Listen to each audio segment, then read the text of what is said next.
So now we're going to go over the multiplication rule here. And it says if, I'm going to write the rule down and then we're going to look at an example. If an operation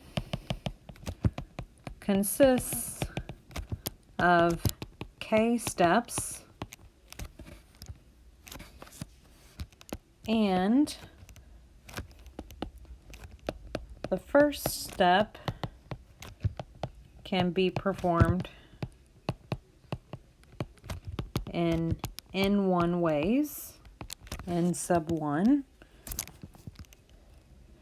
The second step can be performed in n2 ways, n sub 2 ways. And then this needs to be regardless of how the first step was performed. And you keep going. The third step has in 3 ways, and so on until you get to the final step. The kth step can be performed in n sub k ways. And again, it's regardless of how the previous steps were performed. Then the entire operation can be performed in n1 times n2 times nk ways. So let's look at an example.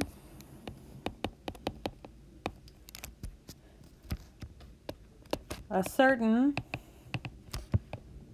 personal identification number, which is called a PIN, is required to be a sequence of any 4 symbols chosen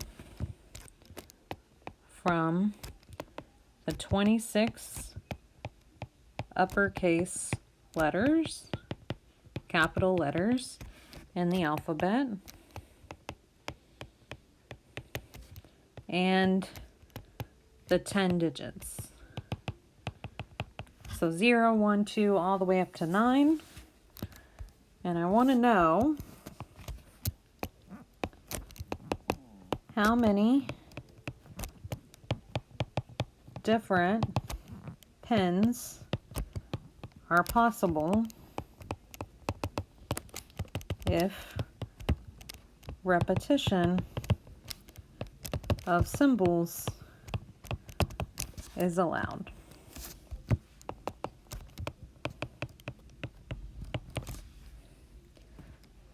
So I like to visualize these. My pen consists of 4 symbols, so I'm going to use 4 blanks here.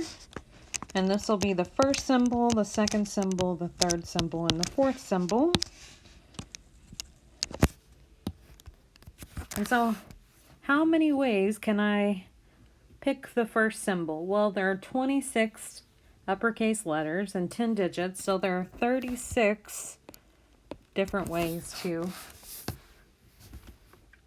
select my first symbol.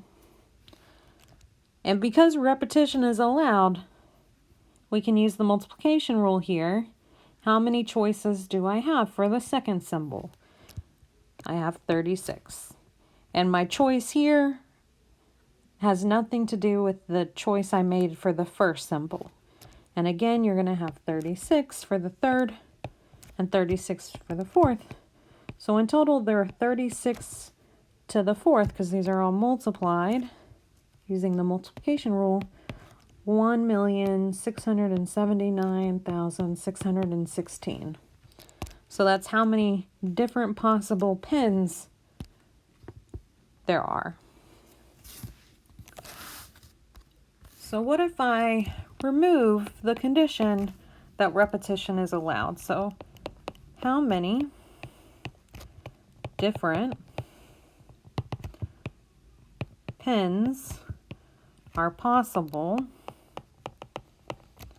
if repetition of symbols is not allowed?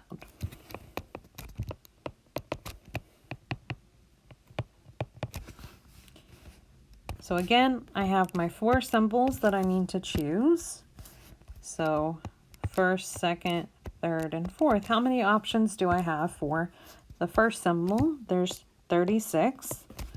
Well, now because repetition is not allowed, for the second symbol, I can't choose the one that was chosen for the first one.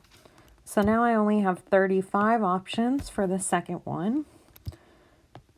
And for the third one, I can't choose the first one or the second one that was chosen, so 34. And then I can't choose any of the 3 from before, so 33. So if you multiply all these together, you'll get 1,413,720. So that's how many do not have a repetition occurring. So finally, I want to connect this back to our probability.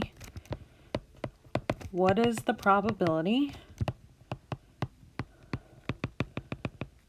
that a pen does not have a repeated symbol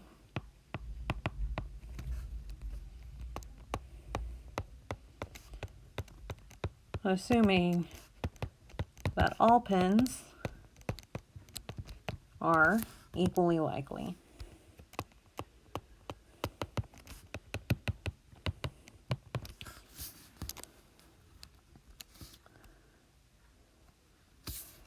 So I need to count up the number of pens that did not have a repeated symbol. That was our answer from part B, 1,413,720, over the total number of possible pens, 1,679,616. And if you compute this, you'll get 0.8417. So about, I'd say 84% of them do not have a repeated symbol. So it's pretty likely that if you picked one at random, one of these pens, that it would not have a repeated symbol.